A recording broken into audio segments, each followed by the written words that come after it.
সতীদাহ প্রথা। সতীদাহ প্রথা বলতে ভারতে কোনো কিছুই ছিল না। আত্মরক্ষার জন্য আত্মহত্যা করা কখনোই পাপ নয়। এই কারণে সনাতন সংস্কৃতিতে বলা হয় যে 36 ওয়ে আছে, 36টা পন্থা আছে নিজেকে শেষ করার। আর এই 36টা পন্থার মাঝে সব থেকে ডেঞ্জারাস এবং ভয়ানক মৃত্যু হচ্ছে অগ্নিতে উদ্দীপ্ত, আগুনে ঝাঁপ দিয়ে।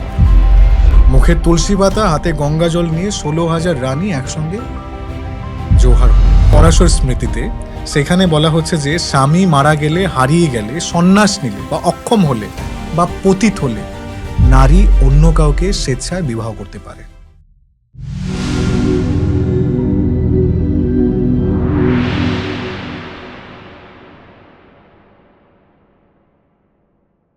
কিন্তু আপনি যেটা বলছেন তার সাথে এটাও তো সত্যি, আমি এই প্রসঙ্গেও আসছি যে বহু কুসংস্কার আমাদের সাথে জড়িয়েও ছিল। কি ধরনের কুসংস্কার যেমন ছিল? আমি আপনাকে বলছি যে আপনার সাথে কথা হচ্ছিল যে এই যে ধরুন সতীদাহ প্রথা, এইটা নিয়ে আপনি যদি বলেন যে এটার উৎপত্তি কেন এবং কেন সমাজে এইরকম একটা প্রথা চালু হয়েছিল। সতীদাহ প্রথা বলতে ভারতে কোনো কিছুই ছিল না। হুম। সতীদাহ প্রথা বলতে ভারতে কোনো কিছু ছিল না। আমি আবারও রিপিট করছি, এটা জৌহার ছিল। জৌহার আর সতীদাহ দুটো আলাদা জিনিস। ভিজুয়ালাইজেশন যদি আমরা দৃষ্টির মাধ্যমে দেখি তাহলে 1000 খ্রিস্টাব্দে ফার্স্ট জৌহার হয়েছিল পৃথ্বীরাজ চৌহানের স্ত্রী সংযুক্তা। জয়চাঁদের যিনি কন্যা ছিল। জয়চাঁদ আর পৃথ্বীরাজের সম্পর্ক আমরা জানি। জয়চাঁদ তার ইচ্ছা ছিল দিল্লির শাসক হওয়ার। এখন পৃথ্বীরাজ চৌহান তো খুবই পরাক্রমী রাজা ছিলেন তিনি। পৃথ্বীরাজ চৌহান চাইলে দিয়ে দিতে পারতেন, কিন্তু জয়চাঁদের সেই ক্যাপাসিটি ছিল না দিল্লির গদিকে সামলানোর। দিল্লির গদিকে সামলানোর মতো ক্যাপাসিটি ছিল না জয়চাঁদের। আর তখন যিনি এসেছিলেন ঘড়ি, মোহাম্মদ ঘড়ি, তার সঙ্গে 17 বার পৃথ্বীরাজ চৌহানের যুদ্ধ হয়। পৃথ্বীরাজ চৌহান 17 বারই তাকে প্রাণ ভিক্ষা দেয়।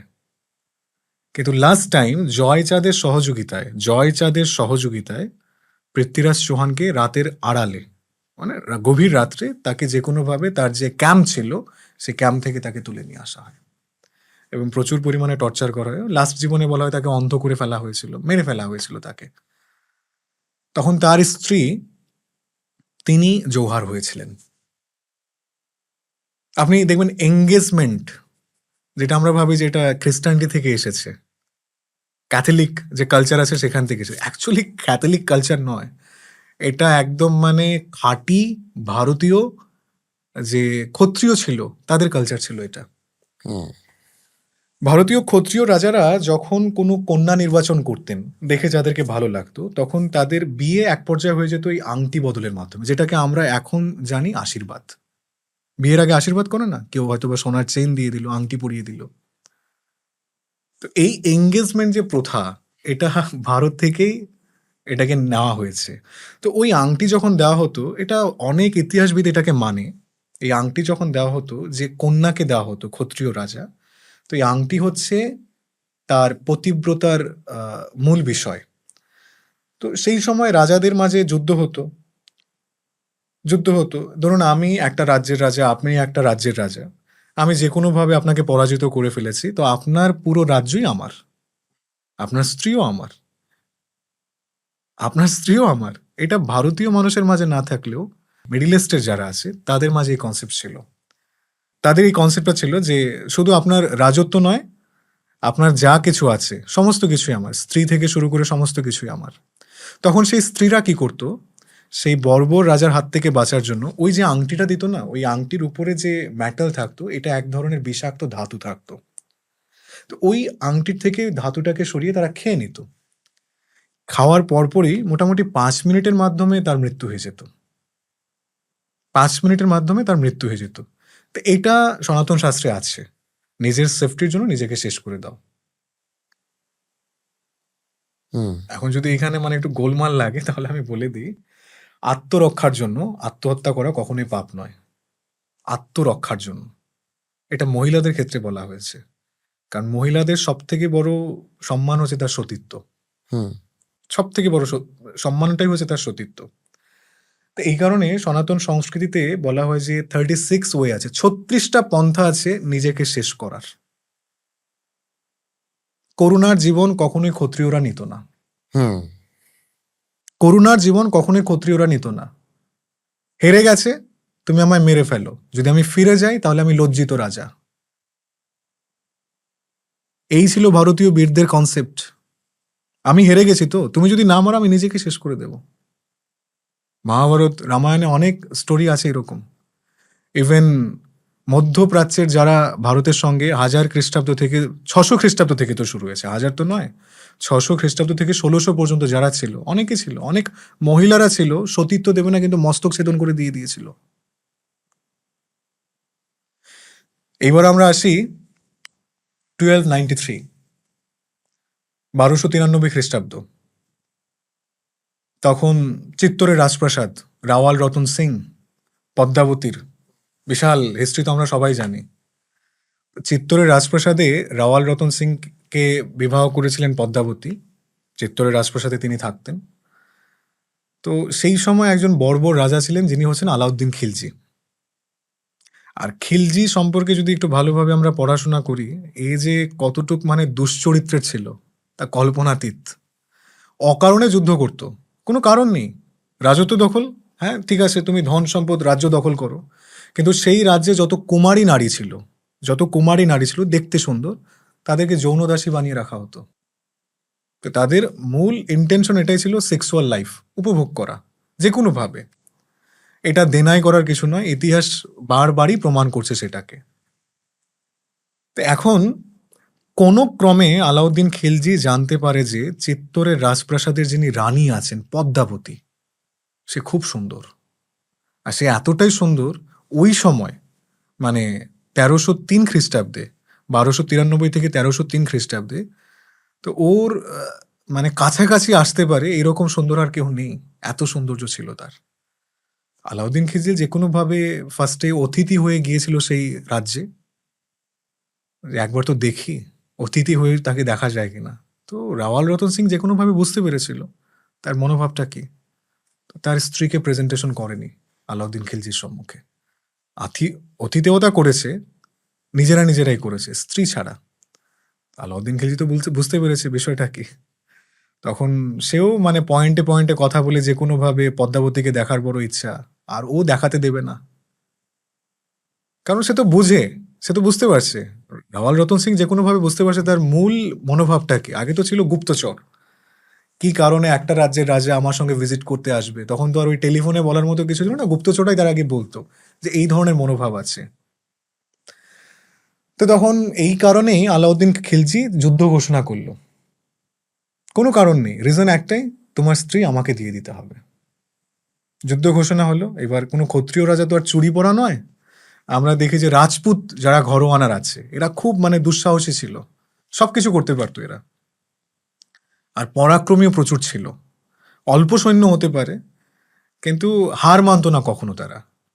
তো রাওয়াল রতন সিং এর কাছে যখন প্রস্তাব আসলো যে আলাউদ্দিন খিলজি যুদ্ধ ঘোষণা করেছে, আলাউদ্দিন খিলজি 3 লক্ষ সৈন্য একত্রিত করেছে, আর রাওয়াল রতন সিং টেনে হেঁচড়ে 25,000, 25,000।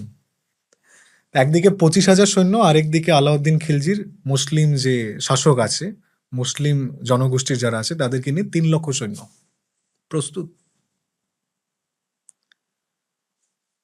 ইন্টেনশনটা কি? আপোষে তোমার স্ত্রীকে দিয়ে দাও, নাহলে যুদ্ধ করে নেব।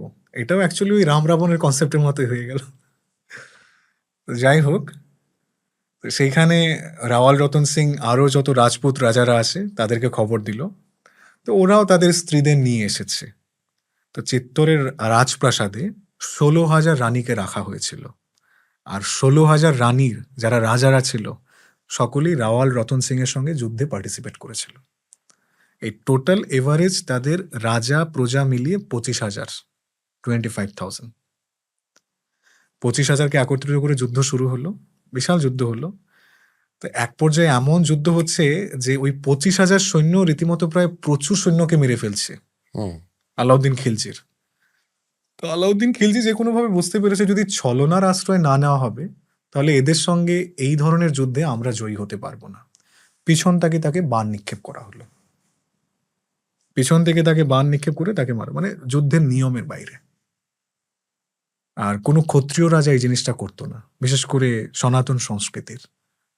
যার হাতে অস্ত্র নেই তাকে প্রাণ ভিক্ষা দেবে, যার হাতে অস্ত্র নেই তাকে প্রাণ ভিক্ষা দিবে, যে যুদ্ধ করতে করতে বুঝতে পেরেছে যে আমি ওর সঙ্গে পারবো না, সঙ্গে সঙ্গে যদি অস্ত্র ছেড়ে দেয়, স্যারেন্ডার করে দেয়, তাকে প্রাণ ভিক্ষা দেবে। কিন্তু এই ছল কপটে মারা, এটা তাদের মাঝে কখনোই ছিল না।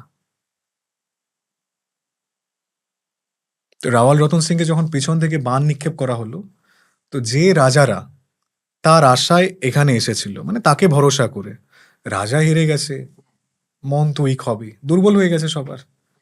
তাই এক পর্যায়ে এমন যুদ্ধ হলো, সবাই পরাজিত হয়ে গেল।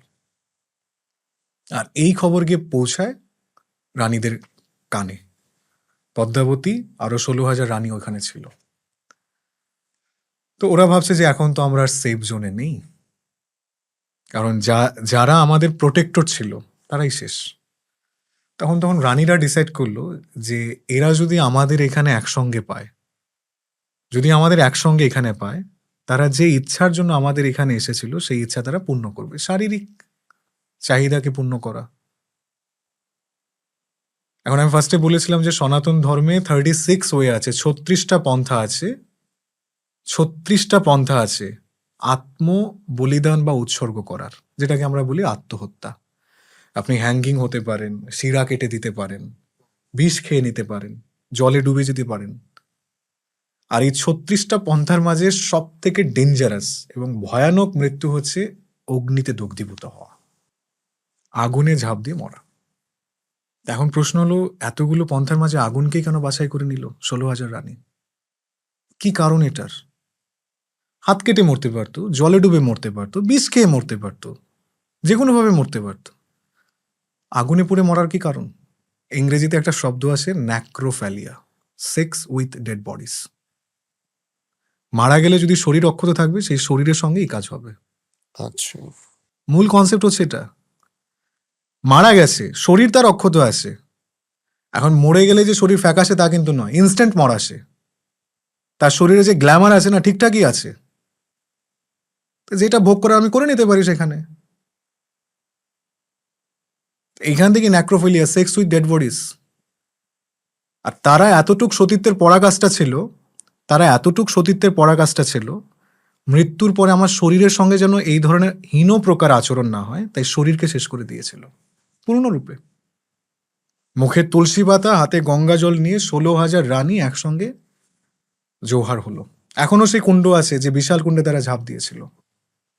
কিন্তু আপনি দেখুন তো, ম্যাক্সিমাম হিস্ট্রিয়ান যারা আছে না, এই জিনিসগুলোকে এইভাবে কখনোই বলবে না। এখন বলা যেতে পারে তাহলে সতীদাহ প্রথা কি ভারতে ছিলই না? আমি ডিনাই করবো না যে ছিল না। পরবর্তী সময় এটা ইচ্ছার বিরুদ্ধে জবরদস্তি হয়েছে, মিস ইউজ হয়েছে প্রচুর পরিমাণে, এরকম এবং শাস্ত্রীয় প্রোপাগান্ডা প্রচুর পরিমাণে ছড়ানো হয়েছে। প্রপাগান্ডা হচ্ছে। বেদের মাঝে একভাবে স্পষ্ট করে বলা হয়েছে, যখন তোমার স্বামী মারা গেছে, তুমি স্বাধীন, তুমি ইচ্ছাকৃতভাবে অন্যকে বিয়ে করতে পারো। বেদ বলছে এই কথা, ঋগ্বেদে বলছে। বেদের মাঝে একটা জায়গায় বলা হচ্ছে, উঠে দাঁড়াও হে নারী, জীবিত মানুষের জগতে ফিরে আসো, যার পাশে তুমি শুয়ে আছো সে আর জীবিত নয়। বেদ বলছে এই কথা, ঋগ্বেদ 10 সূক্ত 18 মণ্ডল 8 নম্বর শ্লোক। উঠে দাঁড়াও হে নারী, উঠে দাঁড়াও হে নারী, জীবিত মানুষের জগতে ফিরে আসো। তারপর বলছে, যার পাশে তুমি শুয়ে আছো বা শুয়েছিলে সে আর জীবিত নেই। নারীকে ফ্রিডম দিয়েছে এখানে। আরেকটা বিষয় আমার এখানে বলার খুব ইচ্ছা ছিল, কিন্তু সময়, এটা বিশাল একটা হিস্ট্রি আছে, আমরা অনেকেই, যাই হোক ওইটা আমি টানছি না। এরপরে আরেকটা জায়গায় বলা হচ্ছে পরাশর স্মৃতিতে, সেখানে বলা হচ্ছে যে স্বামী মারা গেলে, হারিয়ে গেলে, সন্ন্যাস নিলে বা অক্ষম হলে বা পতিত হলে নারী অন্য কাউকে স্বেচ্ছায় বিবাহ করতে পারে। স্বামী মারা গেলে, অক্ষম হলে, পতিত হলে, সন্ন্যাস হলে, স্বামী যদি হয় এটা, তাহলে স্ত্রী অন্য কোনো স্বামীকে গ্রহণ করতে পারে। বেদ বলছে, পরাশর স্মৃতি বলছে, আরো বিভিন্ন শাস্ত্রে আছে এই ধরনের রেফারেন্স। আরো সতীদাহ নিয়ে আরো কথা আছে। এখন দেখুন আরো কিছু পয়েন্ট আমি বের করছি আপনার কাছে। এরপর যে জিনিসটা শেখানো হয় 1825, 1825 খ্রিস্টাব্দে রাজা Rammohan Roy Lord William Bentinck এর কাছে তিনি প্রস্তাব রাখলেন যে কোনো ভাবেই সতীদাহ প্রথা বন্ধ করা উচিত। ঠিক আছে, এখানে আরেকটা বিষয় বলা হয় যে রাজা রামমোহন রায় নিজের বৌদিকে দেখেছিলেন সতীদাহ হতে, তো ওইটা তার ভিতরে আরো ক্ষোভ, আরো বিতৃষ্ণা জন্মায়। ঠিক আছে, এরপরে যেটা হয়েছে সেটা হচ্ছে জবরদস্তি, ফোর্স ক্রিয়েট, এটা মানি আমি। তবে যেটুকু বলা হয় অতটুকু হয়নি, যেটুকু বলা হয়েছে ততটুকু নয়। অ্যাকচুয়ালি সতীদাহ হতো না, জওহার হতো নিজের সতীত্বকে রক্ষা করার জন্য, যেটা আমরা পদ্মাবতীর কাহিনী থেকে জানি। শুধু পদ্মাবতী নয়, 1600 খ্রিস্টাব্দ পর্যন্ত ভারতে এই জিনিসটাই বিদ্যমান ছিল।